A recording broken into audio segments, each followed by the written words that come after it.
Welcome to Two Angry Men, the newest podcast with Los Angeles Magazine's own Mark Geragos and TMZ's Harvey Levin, where the two get together and talk about the biggest legal stories of the day. Enjoy. Are you concerned Sean Diddy Combs could be sexually assaulted, violently assaulted, because based on what was said in court, it feels like a thing? Yeah, it clearly is a thing. Welcome to the Two Angry Men podcast. Mark, Diddy is going to spend definitely 2+ years in a federal prison. I just want to lay this out right now. He is a target because they talked about this in court. They said somebody tried to shank him already, and that he is a big target. Are you concerned that Sean Diddy Combs could be sexually assaulted, violently assaulted? Is that a thing? Because based on what was said in court, it feels like a thing. Yeah, it clearly is a thing. I mean, they're already, and he did not want to make a big deal of it. They already tried to shank him once at the MDC, and that was thwarted. And it happens in prison. I mean, you and I could tick off how many times we are aware of somebody getting seriously injured or killed in prison. And so they're going to have to keep him somewhere that they can keep an eye on him. It would have obviously been better if he had gotten less time and had been at a camp, but he's going to be in a facility where somebody's going to have to, from the BOP, and I think they're well equipped to do it if they can, to keep an eye on him because he is a target. So what does he do? Do they put him in solitary? Is he with the general population? How is this going to work for 2 years? Well, the first thing they do is they've got to designate him. That's what it's called. Right. They're going to take a look at what the judge said. They're going to see the order on the docket. They're going to take the months. They're going to take the offense characteristics. They're going to take some of the other findings that Judge Sabrahanian made, and they're going to designate him to a location. He's going to be in the MDC for a period of time before he's transferred. When he's transferred, then they're going to take all of that into account, and then he will be switched from the jail system to the prison system. So what about this? And I know you can't disclose specific conversations because you represent Diddy, but can you give us a sense of the fear factor here on his part? Because they did attempt to shank him already. He knows he's a target. Now he knows that he faces upwards of 2 years, with credit and all. But is he freaked out? Well, I haven't talked to him since the sentence.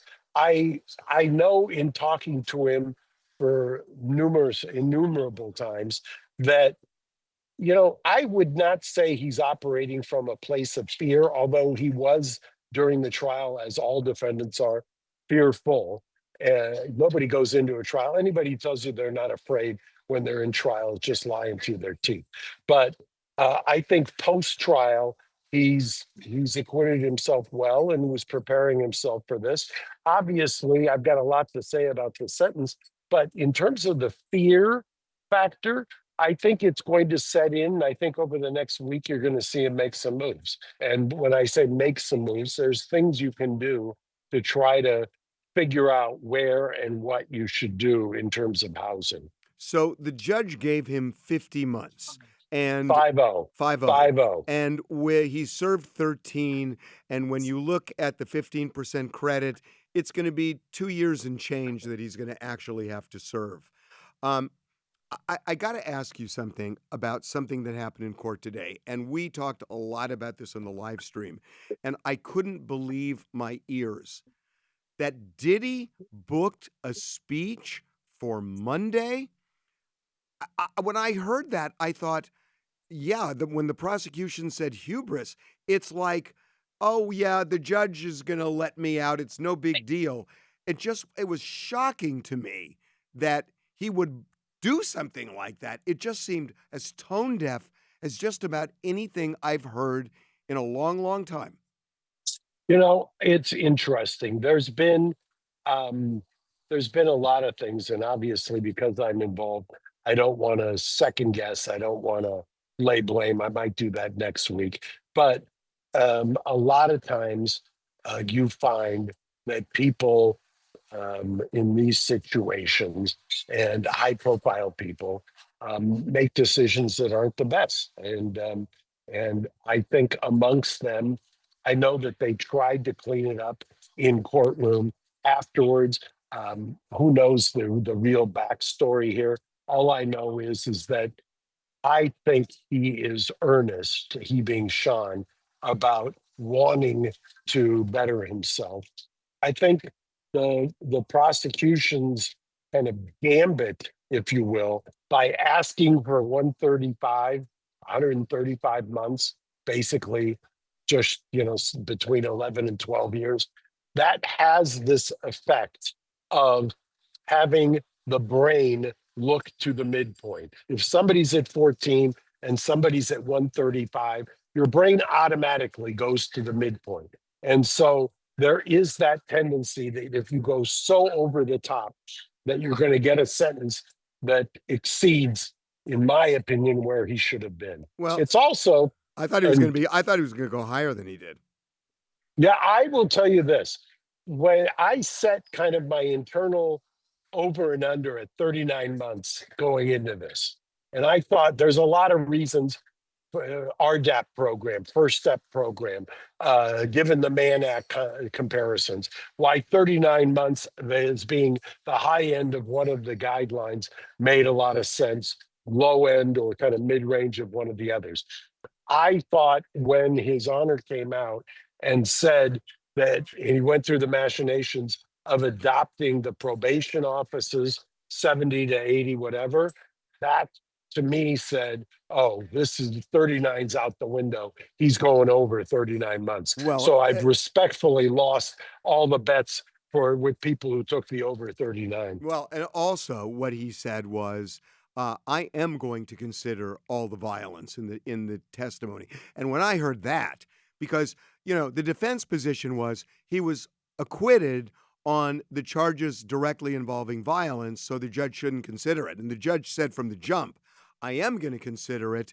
And in the end, he said he was appalled by it, and you could just hear it, and literally said to Cassie, I heard you. And so even though he was acquitted, the judge said, I can still consider that. It may not be beyond a reasonable doubt for jurors, but it's on the table for me.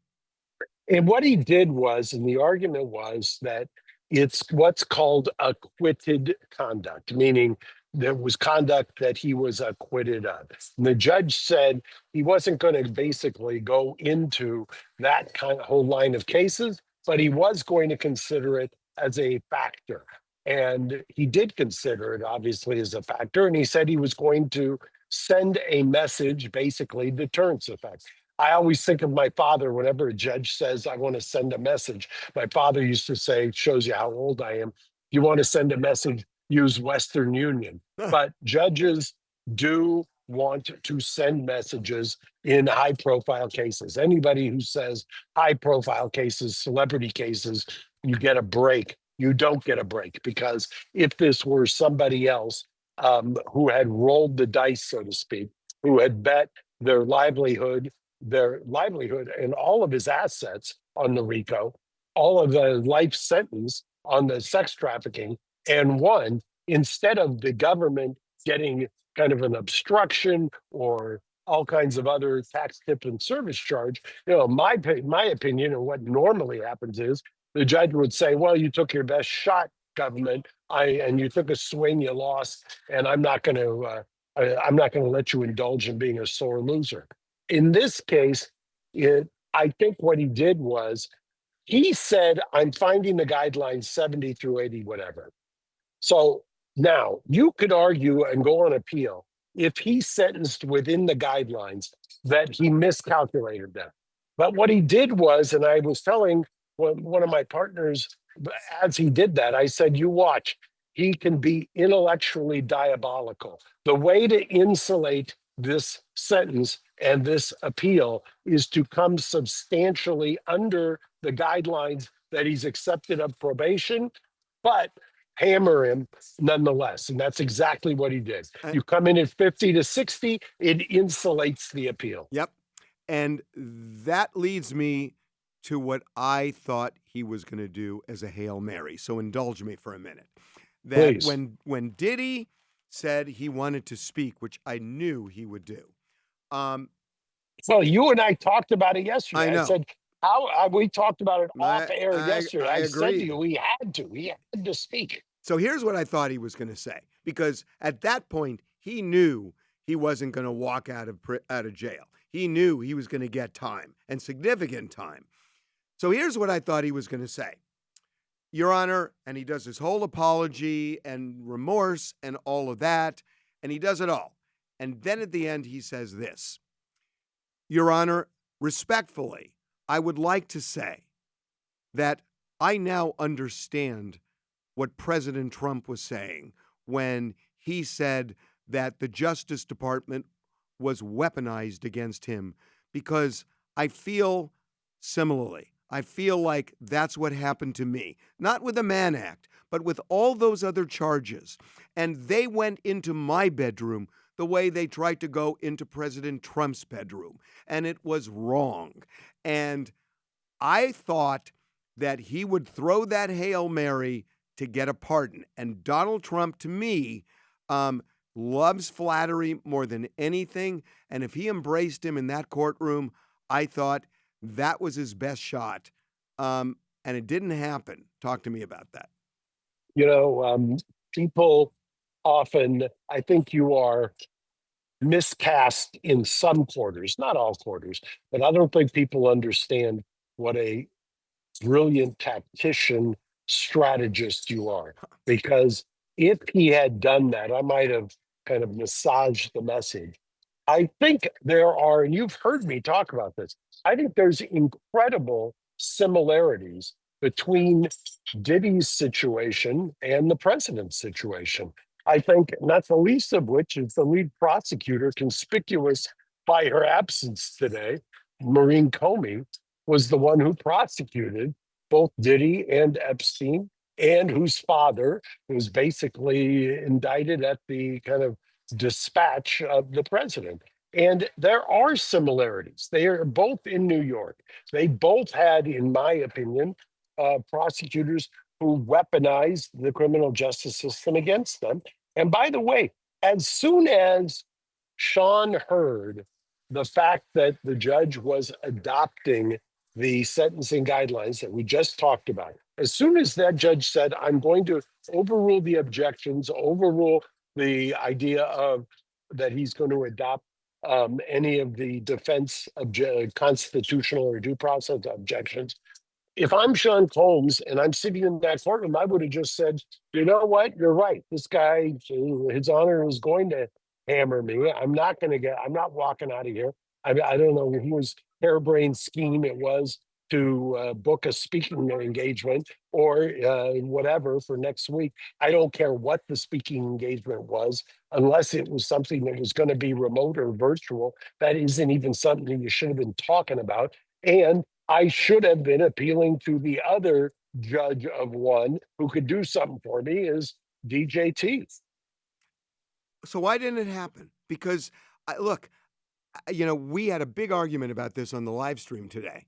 That there were people who were saying, "Oh, he'd lose his base," and I'm kind of like, number one, I don't know he'd lose his entire base. And you know what? If you lose your base, you gain another base, and you're free. And that seems to be what matters. So was this discussed? I mean, was it rejected? I mean, did somebody think of it?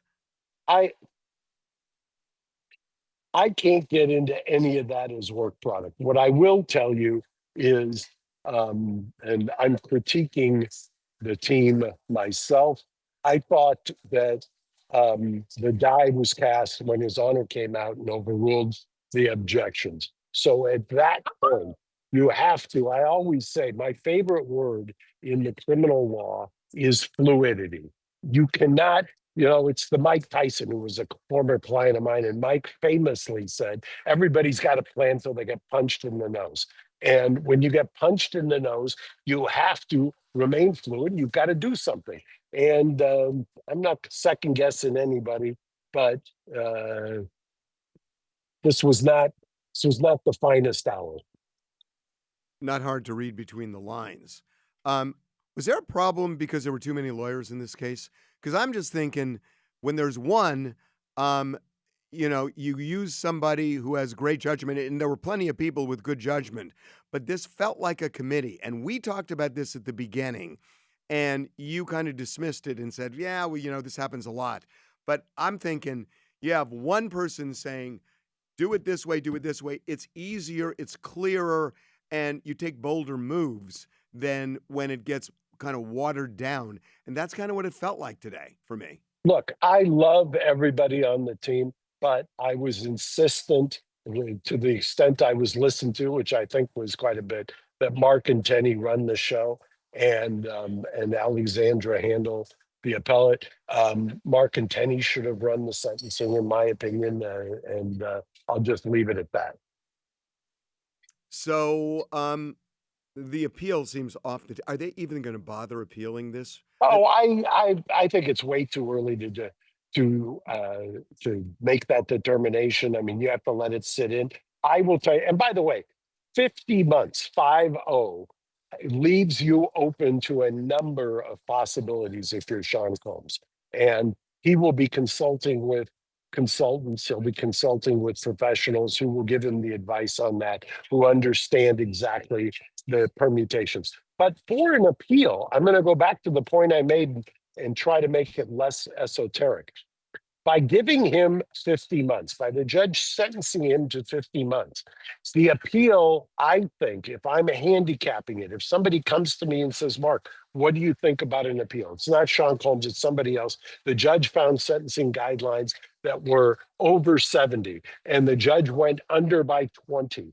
And then I'm asked, I went to trial, I lost on a couple of counts, and the judge went under what probation suggested the guidelines are.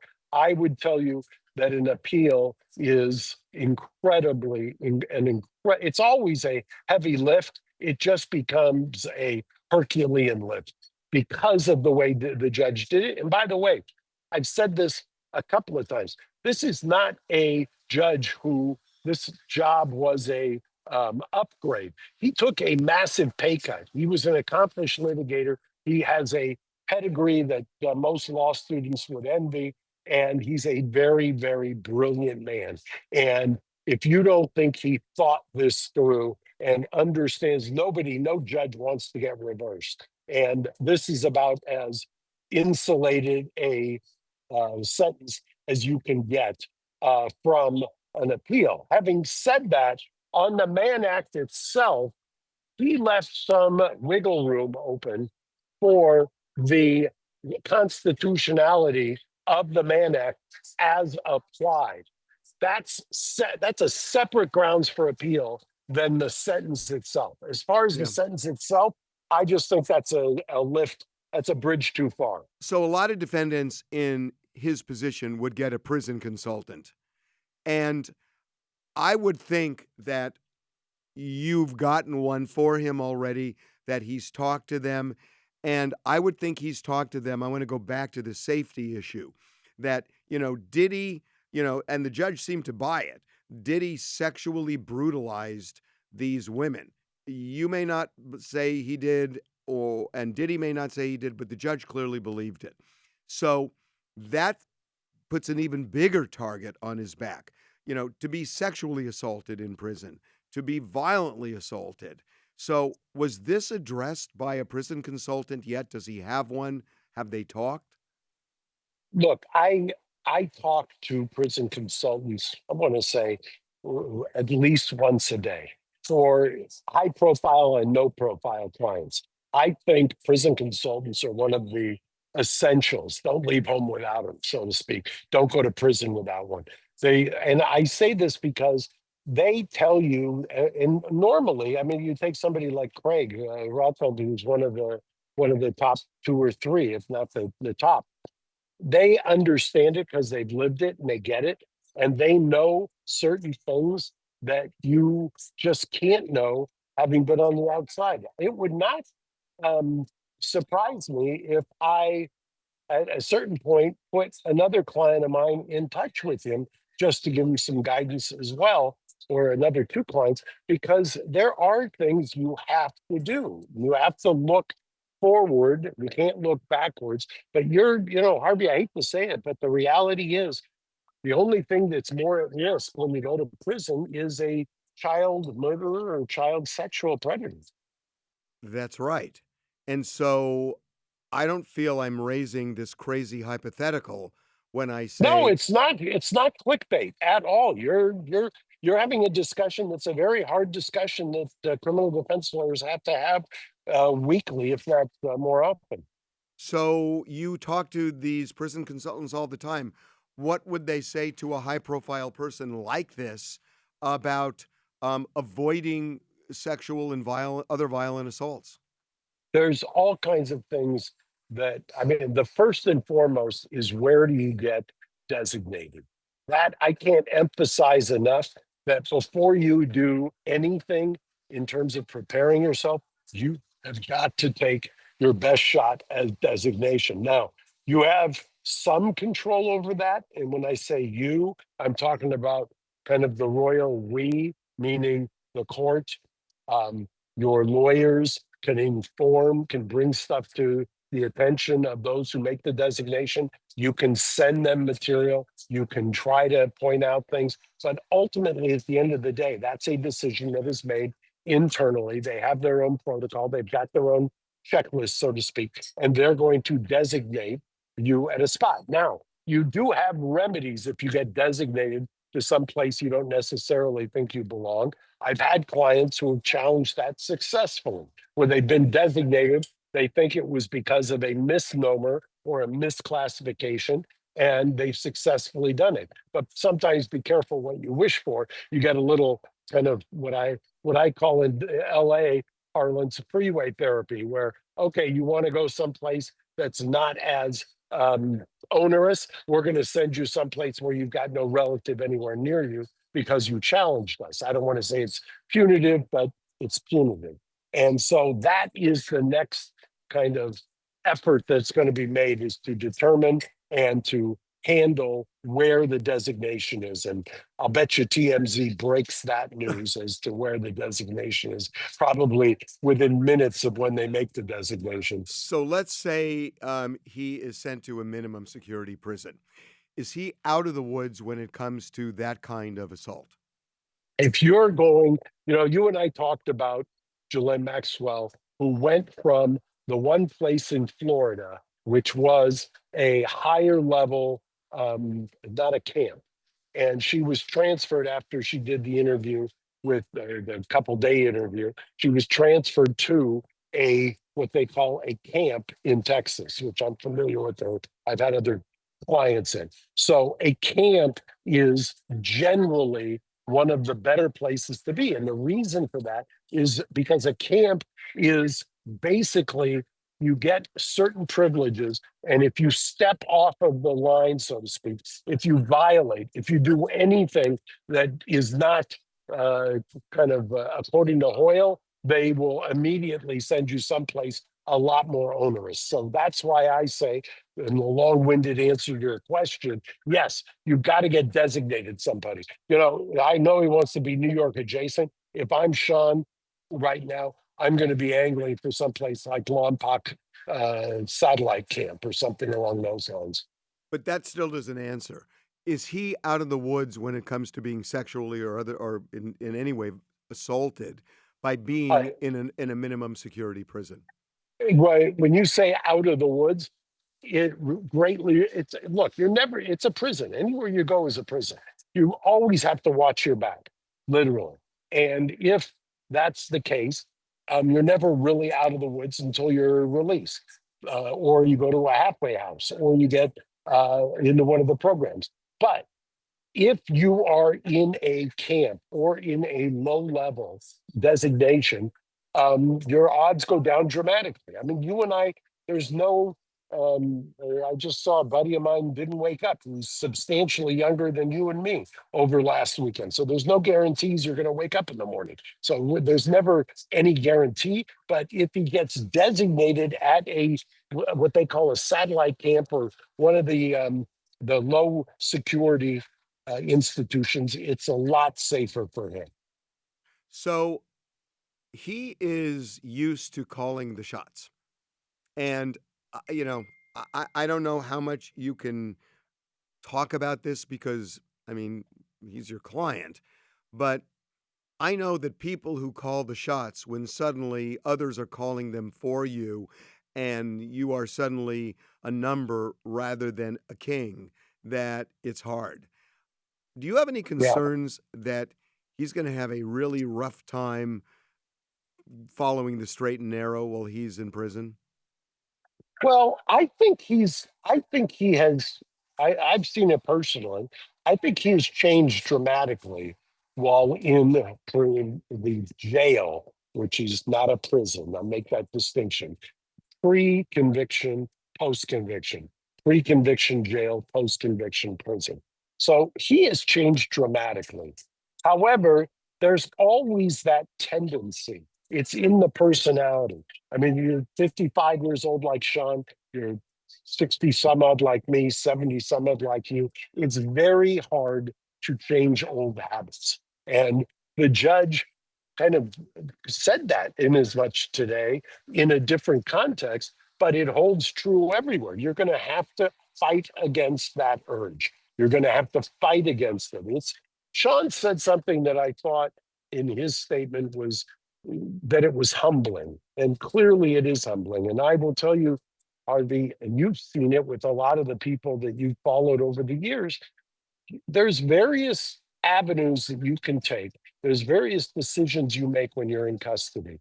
And I always tout the Menendez brothers as making good decisions. There are others that I've had who've made incredibly bad decisions. I'm always hopeful that somebody makes the good ones. Yeah. Um, so if you had to put this on a scale, 10 being he's in huge trouble in prison, and 1, he's going to be fine. Just in terms of the next 2 years for him, in terms of the dangers of being there, the difficulty of being there, what number do you put it at? A 4. Really? A 4. Really? Yeah, I think, and you might have me reassess once he gets designated, but right now I don't have. I mean, I was fearful when the judge took the probation guidelines recommendations. I mean, I've been on a roller coaster all day on this. I was on a roller coaster yesterday on this, and it's been very hard to handicap this. And and I know, and when I say handicap, it's because I'm so incredibly close to it. And you constantly, when you have one of these cases or you're affiliated in some way, shape, or form, you're trying to always give the best advice you can. And in this case, I can second guess, and I always second guess, not just this case, any case. But I'm hopeful that he gets designated to a place where he can continue to do the work on himself, which he needs to do. He's the first guy to admit he needs to do the work on himself. Even post conviction, he hasn't made all the best decisions, and he would be the first to admit that. He's made some really good decisions, but he's going to have to continue to work on that daily. It's not you don't just flip a switch and change. It's hard work, and he's doing the hard work, and I hope he continues. Okay, and finally, um, and I don't want to put you in a difficult position. If you don't want to answer it, it's fine. But the defense did an amazing job during the trial. I mean, they just did. And they won. I don't think they did a good job in the sentencing hearing. And, I thought the video they played was too slick. They put music on it. It didn't feel authentic to me. The idea of allowing him to book a speech on Monday was ridiculous. They avoided playing the trump card even obtusely. There were just a number of things. And I'm wondering what was the difference, because it was basically the same crew. Why did it feel so different to me with the trial and then the sentencing? There's no way I can answer that question except to say, Harvey, you're a very astute observer of the human condition. I'll Okay, leave it at that. I don't want to put you on the spot, but I saw something radically different today. I'll leave it at that. I'm good to see you. I'm coming back. Have a safe flight. Thank you. Bye-bye. See ya.